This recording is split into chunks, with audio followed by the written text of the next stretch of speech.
Hello दोस्तों, कैसे हैं आप। स्वागत है आपका नए अपडेट्स में। आज की वीडियो में हम ये पार्ट 2 है इंजन के ऊपर हमने पहले से बना रखे। इसमें हमने आपको ये क्रैंक शाफ्ट के बारे में बता रखा है। क्रैंक शाफ्ट के बारे में हमने आपको पूरा बता रखा है कि ये क्या है, सिलेंडर्स, ये पिस्टन, ये सब चीज़ें बता रखा है, तो आप उसको जाके देख सकते हैं। तो अब ये है हमारा क्रैंकशाफ्ट। अगर आपने वो वाली वीडियो देख रखी तो आपको ये बहुत अच्छी तरह से पता होगा कि ये क्या है। इसलिए अगर आप ये वीडियो देखना चाहते हैं तो मेरे तो सजेस्ट होगा कि आप वो वीडियो देखें, क्योंकि मैं बहुत सारा इसमें से एक्सप्लेनेशन दे रखा है। तो हम हाई लेवल पे हैं, तो अभी ऐसा तो होगा नहीं कि ये ही रख के है ना बस इसको दे देंगे, तो इसको कवर करना पड़ता है। तो इसकी बॉडी ऊपर से ये कर दिया और नीचे से ये, अब ये दोनों अंदर आके इसको पूरा ज्वाइन करते हैं इसको, और फिर ये ऐसा बन जाता है। फिर अब ऐसे तो इसको कहाँ रखते हैं, अब इसको उठा के कार में रख देते हैं। तो यहाँ तक तो आप समझ गए कि ये क्या है, कैसे है, इंजन क्या होता है, बॉडी क्या होती है, ये क्या होता है। तो इस से आप समझ गए होंगे। तो हम अब और भी आगे बढ़ेंगे और भी आपको डिटेल में समझाएंगे और भी हम आगे तरफ बढ़ते हैं। अगले बार अब हम देखते हैं ये क्या है। ये अब डीजल इंजन जो हम सबसे समझ लेते हैं कि ये इंजन में होता है, वो ट्रेन इंजन कैसा होता है। ट्रेन इंजन में देखिए जैसे 1 2 3 4 5 6 7 8 सिलेंडर हो गया। ये 8 सिलेंडर हैं। अब 8 सिलेंडर हो गए। अब ये तो सिर्फ एक साइड का है। कितनी ज़्यादा विड्थ कितनी होती है, चौड़ाई कितनी होती है ट्रेन की, इसलिए 8 + 8 = 16, मतलब 16 सिलेंडर का वो होता है। 16 सिलेंडर का पूरी ये ट्रेन का इंजन होता है। यहाँ पे आप इसको बहुत अच्छी तरह से देख सकते हैं कि ये ट्रेन का इंजन कितना बड़ा होता है। इसमें 16 सिलेंडर का होता है, और जो नॉर्मल मोटरसाइकिल होती है वो तो सिर्फ 4 सिलेंडर की होती है। और वो भी हमने सब समझाया, फर्स्ट बार आप देखिए, क्योंकि मुझे नहीं लगता कि आप उसको नहीं देख पाएंगे तो आप ये बहुत ही ज़्यादा कम समझ पाएंगे, पर इसमें भी नॉलेज है। तो आप पहले उसको देखिए फिर इसको भी देखा, क्योंकि आधा अधूरा काम नहीं होएगा। और लो लेवल तो मैंने उसमें बता रखा है बेसिक, और ये हाई लेवल है तो वो भी देखिएगा। अब ये जब ये इसमें क्या होता है, अब नॉर्मल सा कॉन्सेप्ट होता है। ये पानी वाली जो जहाँ बोट होती है, यानी ये तो क्रूज़ है, तो इसमें क्या होता है, इसका बेसिक सा होता है कि इसके यहाँ पे पीछे एक ही प्रोपेलर होता है। ये आप देख सकते हैं, प्रोपेलर एक फैन टाइप होता है, वो घूमता है तो ये पानी को पीछे पीछे यूं करता है, और फिर बोट होती है वो आगे बढ़ती है। तो यही होता है इसका। तो अब ये इतना बड़ा इंजन होता है इसका। अभी इतना बड़ा इंजन अगर यहीं रख देंगे हम तो क्या हो जाएगी, ये बोट है, इतना भारी इंजन हम यहीं रख देंगे तो यूँ नहीं हो जाएगी, डिसबैलेंस हो जाएगी। इसलिए क्या करते हैं कि जो हमारा इंजन होता है वो हम यहाँ पे बीच में रखते हैं। तो बीच में क्या होता है, ये रखता है।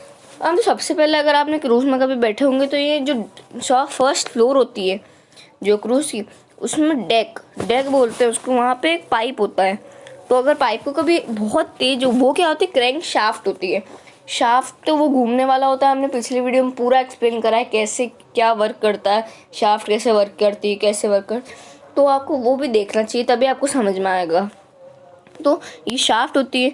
अगर आपने कभी इसको हाथ लगाया होगा तो वैसे तो आप अभी तक होंगे नहीं, पर अगर इसको लगाया तो ये बहुत तेज स्पिन करती है। मतलब आप सोचिए, यहाँ पे पावर जनरेट हो रही है और यहाँ पे क्रैंक शाफ्ट से जोड़ रखा है, तो यहाँ पे पावर जनरेट होकर उसको ये, जैसे यहाँ पे आप देख सकते हैं ये इंजन है।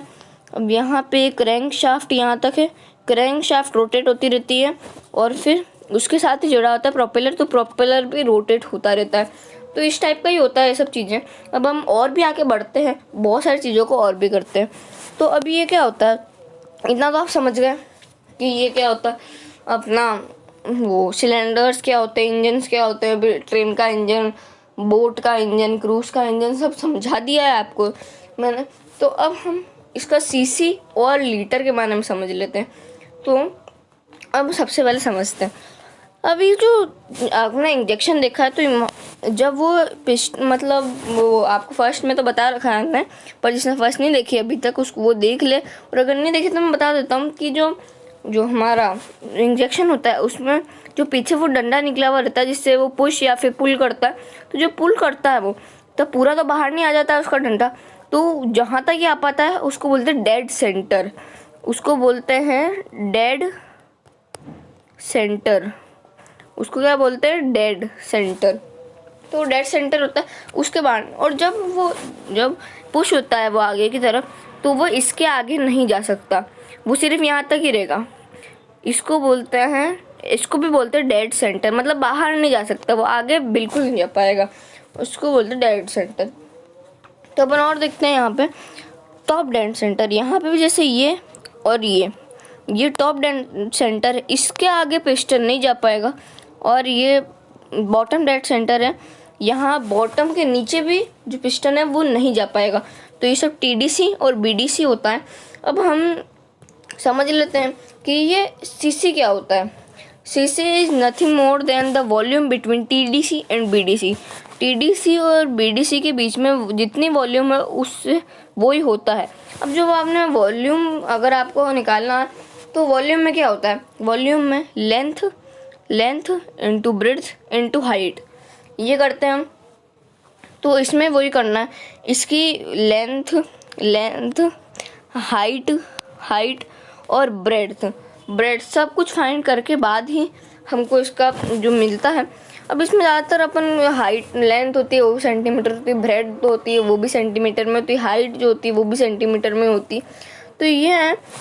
अब ये सेंटीमीटर इंटू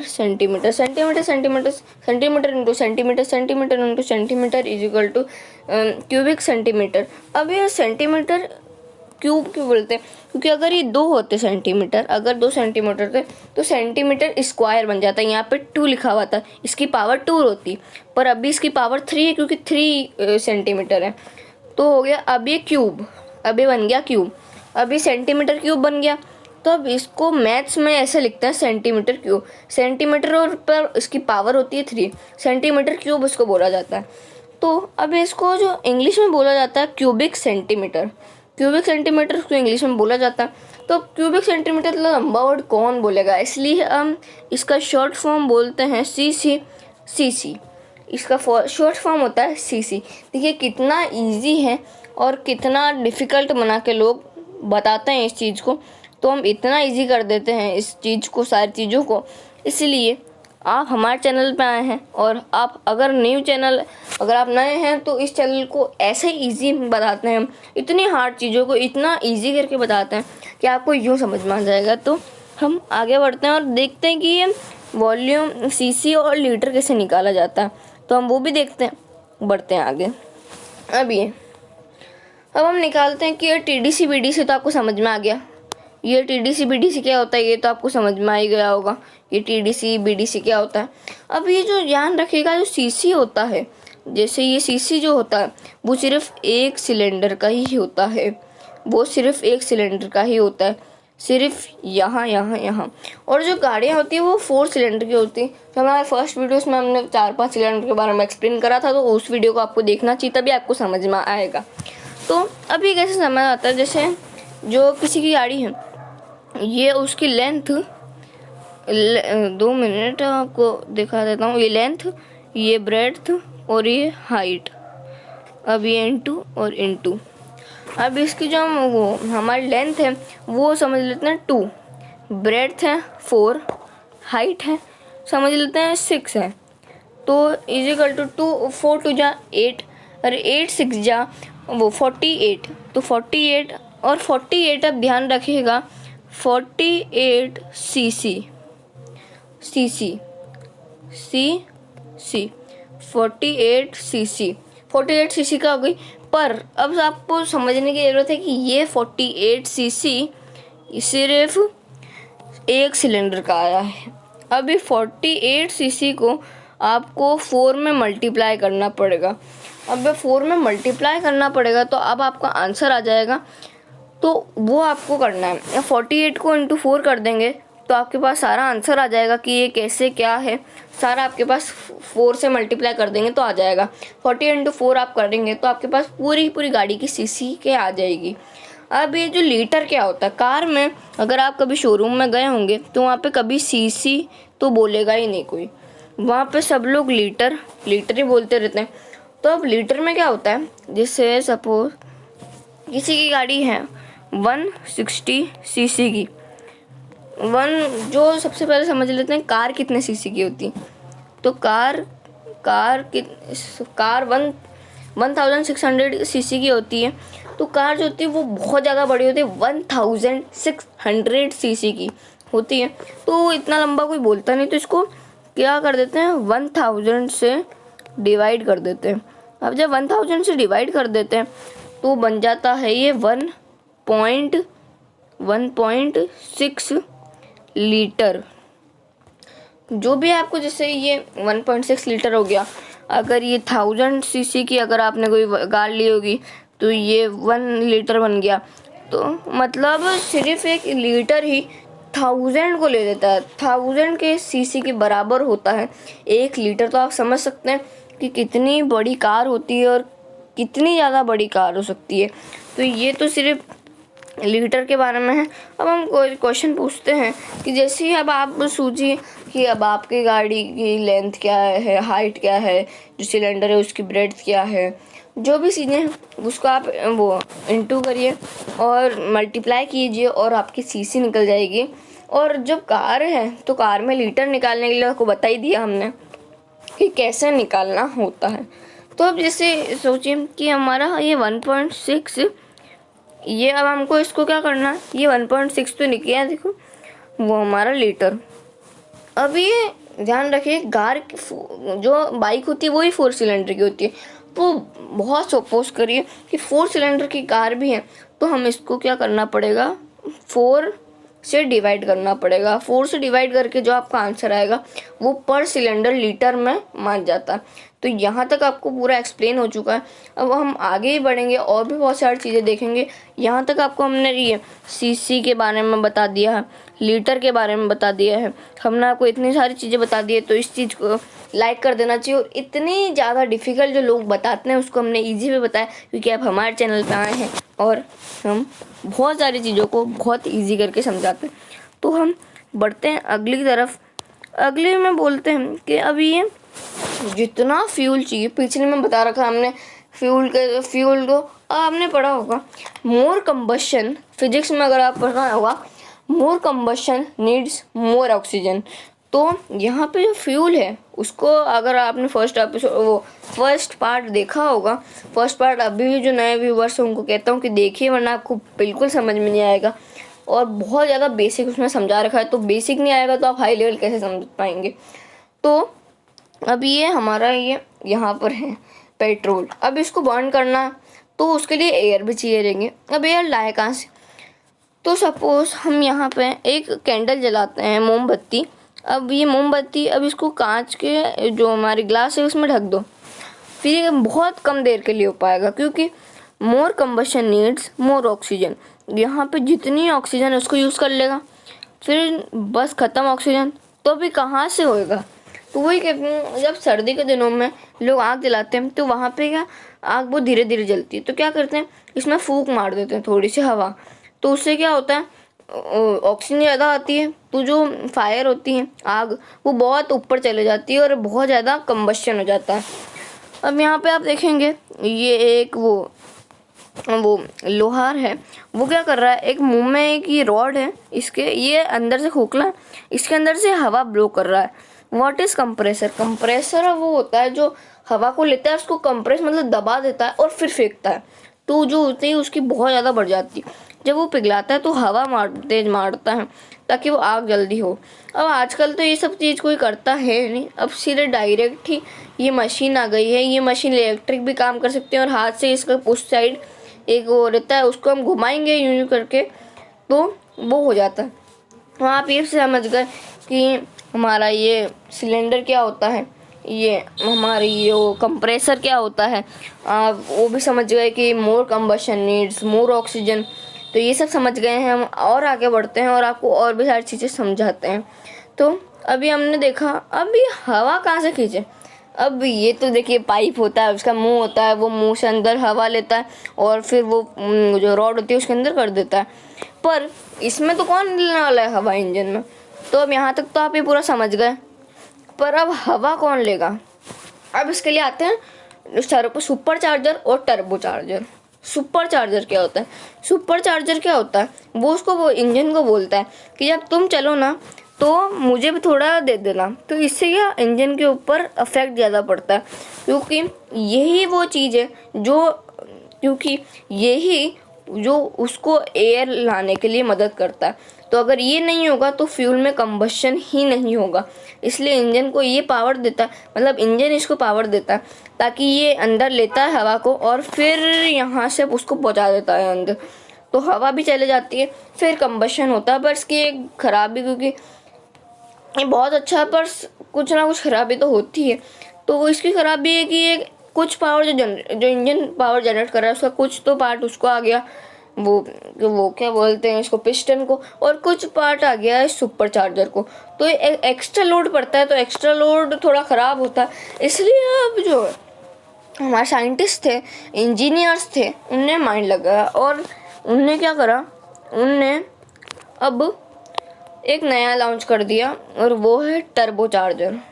अभी टर्बो चार्जर में क्या होता है? सबसे पहले तो आपको ये समझ में आ गया सुपर चार्जर। अभी जब इसमें एग्जॉस्ट, हमने आपको पूरा समझाया है कि power combustion, power compressor, combustion, exhaust, ये सब हमने आपको समझाया है फर्स्ट वीडियो में। आप अगर वो नहीं देखेंगे तो ये समझ में ही नहीं आएगा आपको, तो वो भी देखिए। अब यहाँ से जब एग्जॉस्ट निकलता है तो यहाँ पे एक मफलर लगा रहा होता है। मफलर जब आपने यहाँ पे, तो इंडिया में ज़्यादा यूज़ नहीं होता है, गाड़ियों के अंदर तो यूज़ होता है, ये कंपलसरी है, पर जैसे बुलेट में नहीं लगा हुआ रहता है। पर जो आपने देखा होगा नॉर्मल जो ड्रिलिंग मशीन से ड्रिल करते हैं वो एक हेडफोन टाइप का पहन लेते हैं, वो होता है मफलर। वो हेडफोन नहीं होता है, वो एक मफलर होता है, वो कान को उनके वो सेव करते हैं। तो इसमें भी गाड़ी में मफलर लगा हुआ रहता है, बुलेट में नहीं लगा हुआ रहता है, तो बहुत तेज आवाज़ करती है बुलेट। तो ये मफलर आवाज़ को रोक देता है। फिर अब एग्जॉस्ट बाहर निकलता है, यहाँ से एग्जॉस्ट बाहर निकला, फिर यहाँ पे एक ये लगा हुआ रहता है फैन। अभी यहाँ पे एक फ़ैन लगा हुआ है तो ये एग्जॉस्ट बाहर निकाल देता है, और यहाँ पर एक फ़ैन लगा रहता है जो एयर को अंदर लेता है। अब ये क्या करेगा एग्जॉस्ट, ये इसको अंदर लेगा और ये यहाँ पे एग्जॉस्ट बाहर निकलेगा। अब आप सोचेंगे कि ये अब अलग है, ये अलग है, तो ये फ़ायदा कैसे होता है? इसमें क्या करते हैं, क्रैंक शाफ्ट जोड़ देते हैं। क्रैंक शाफ्ट हमने पूरा एक्सप्लेन कर रखा है आपको, पूरा का पूरा फर्स्ट पार्ट में, तो आपको वो भी देखना चाहिए। अगर आपने वो नहीं देखोगे तो क्रैंक शाफ्ट समझ में ही नहीं आएगा, तो मेरे हिसाब से तो आपको देखना चाहिए। अब जो एग्जॉस्ट है, गर्म हवा, वो तो क्या करेगी वो फ़ैन को, क्योंकि ये रास्ते में आता है तो इस फ़ैन को घुमा देगी, और क्रैंक शाफ्ट की वजह से ये भी घूमेगा, तो ये भी घूमेगा तो एयर इसके अंदर आएगी, फिर ये यहाँ से होके यहाँ पे पहुँचा देगा। तो अब सबका कुछ ना कुछ होता है, वो हम आपको आगे एक्सप्लेन करते हैं। हमने आपको टर्बो चार्जर, सुपर चार्जर के बारे में पूरा एक्सप्लेन कर दिया है। अब हम आगे बढ़ते हैं। अब आप देखिए इसको, हम टर्बो चार्जर और बहुत सारी चीज़ों के बारे में आपको बताते हैं। अब ये टर्बो चार्जर क्या होता है? इसका फ़ायदा होता है कि ये इंजन पे ज़्यादा लोड नहीं डालता, पर ये बहुत सारे जो लोड है उसको ले सकता है। बहुत सारी चीज़ों में इसको यूज़ करा जाता है, जैसे ट्रक्स में यूज़ करा जाता है, क्योंकि ये लोड बहुत सारा ले लेता है, क्योंकि इंजन पे ज़्यादा नहीं होता है, तो इंजन जो भी पावर जनरेट करता है वो सीधे पिस्टन को ही देता है, तो ये ज़्यादा वो इसमें काम आता है। पर ये सुपर चार्जर लग्जरियस गाड़ी में आता है काम। अब ये क्या करता है, जो फ़ायदे देख लेते हैं। इसका फ़ायदा है कि ये इंजन पे पेलोड नहीं डालता है, और इसका फ़ायदा है कि ये वो उस तरह बाहर नहीं लगा रहता है, सीधे ही हवा डालता है। ये इसकी तरह ना वो एग्जॉस्ट को ज़्यादा करता नहीं है, तो इसका भी एक खराबी है। तो इसका फ़ायदा तो वही है कि ये बहुत जल्दी कर देता है। पर ये टर्बो चार्जर क्या करता है, टर्बो चार्जर का एक और चीज़ है कि जब तक इंजन चालू होएगा, जैसे इंजन चालू होएगा तब वो अच्छी तरह से नहीं घूमेगा, क्योंकि एग्जॉस्ट तो हुआ ही नहीं। और टर्बो चार्जर किस में होता है, वो ट्रक्स में। तो ट्रक्स में हमने देखा होगा कि वो जो ड्राइवर होता है वो थोड़ी देर पहले चला के रख देता है, तो चला के रखता है, तो उसमें जो भी होता है वो इंजन झन झन झन करके गर्म हो जाता है। फिर जैसे ही गर्म हो जाता है एग्जॉस्ट ज़्यादा छोड़ता है, फिर ये भी घूमता है, तो ये एयर ज़्यादा लेता है, फिर वो गाड़ी को चलाता है, तो बहुत स्मूथ चलती है गाड़ी। इसलिए इसको लग्जरियस गाड़ी में डालते हैं, इसको वो ज़्यादा हैवी गाड़ियों में डालते हैं। तो इतना तो आपको समझ में आ गया कि ये क्या है। अब हम और भी देखते हैं सबसे पहले हमने जो नॉर्मल जो है, मतलब जो नॉर्मल हमारा होता है वो इसके पेट्रोल और जो बेसिक चीज़ें वो हमने आपको फर्स्ट पार्ट में सारी चीज़ें बता दी हैं। अब हम आपको छोटा सा कुछ समझाएंगे बस, और फिर इसके बाद हम इसके पार्ट 3 शायद से ब्रेकिंग के ऊपर डाल सकते हैं, बता दूंगा आपको। तो अब इसमें जो पेट्रोल इंजन होते हैं इसकी कॉस्ट बहुत कम आती है, क्योंकि इसका इंजन जो होता है वो बनाने में बहुत ईजी रहता है, तो इसकी कॉस्ट ज़्यादा चल जाती है। अब इसमें क्या साउंड भी बहुत कम आती है, और लास्ट में जो वो जैसे आप गाड़ी में बैठते हैं तो जो वो वाइब्रेट होती है गाड़ी, तो इसमें वो वाइब्रेशन बहुत कम हो जाती है। और जब वो इतना वो इंजन उसमें ज़्यादा कुछ होता नहीं है तो जो मेंटेनेंस है वो भी बहुत कम आता है, और ये बहुत ज़्यादा आवाज़ नहीं करती। जैसे ट्रक जैसी आपने कभी कार देखी नहीं होगी, तो जैसे आप कोई सी भी इसमें से कार खरीदने गए तो वो पूछता है कि आपको ये कार पेट्रोल में चाहिए या फिर डीजल में चाहिए। तो अगर आप पेट्रोल में लोगे तो कॉस्ट कम आएगी, उसमें साउंड कम आएंगी, वाइब्रेशन कम आएंगे, मेंटेनेंस कम आएगा, लोड कम आएगा, पर वो ज़्यादा लोड को कैरी नहीं कर पाएगी। लाउड कम होगी वो, पर ज़्यादा लोड को कैरी नहीं कर पाएगी। तो अब इसको देखते हैं, ये अब डीजल इंजन को देखते हैं। डीजल इंजन इसका उल्टा कर दो, कॉस्ट ज़्यादा आती है, साउंड बहुत ज़्यादा आता है, वाइब्रेशन बहुत होती है, मेंटेनेंस बहुत ज़्यादा होता है, लाउड तो बहुत ही ज़्यादा होते हैं। तो पर ये लोड बहुत खींच पाते हैं, लोड इतना ज़्यादा खींच लेते हैं ये, जैसे अगर आप इसमें घूमे होंगे कभी तो ये बहुत वाइब्रेट करता है, इसकी साउंड बहुत आती है, पर अगर इसमें घूमे होंगे तो इसकी साउंड और वाइब्रेशन कम आती है। अगर जीप में बैठे हैं आप तो इसकी भी बहुत ही ज़्यादा साउंड आती है, उसकी भी बहुत तेज वाइब्रेशन आती है, पर ये बहुत ज़्यादा जो कैरी कर पाते हैं डीजल को। तो पावरफुल कौन है? डीजल है, पर कॉस्ट में कम, कॉस्ट में बहुत कम है पेट्रोल इंजन, साउंड में बहुत कम है, वाइब्रेशन में कम है, मेंटेनेंस में कम है, और लोड कैपेसिटी में बहुत कम आता है। ये तो आपको समझ में आ गया। अब हम और आगे देखते हैं। अब ये सब चीज़ें जो हैं EBD, electronic brake force distribution, ABS system, जो इंजन अब किसको दिए, वो पीछे वाले वो जो व्हील्स को दें कि आगे को दें।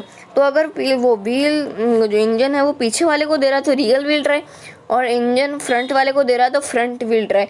ये हम आपको अगले वीडियो में आपको एक्सप्लेन कर देंगे पूरा चीज़।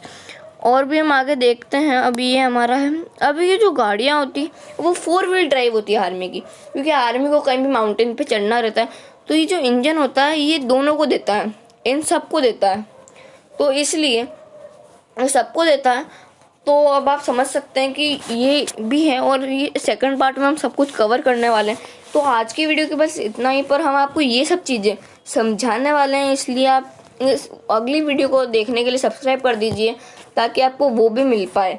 तो तब तक के लिए जय हिंद, वंदे मातरम।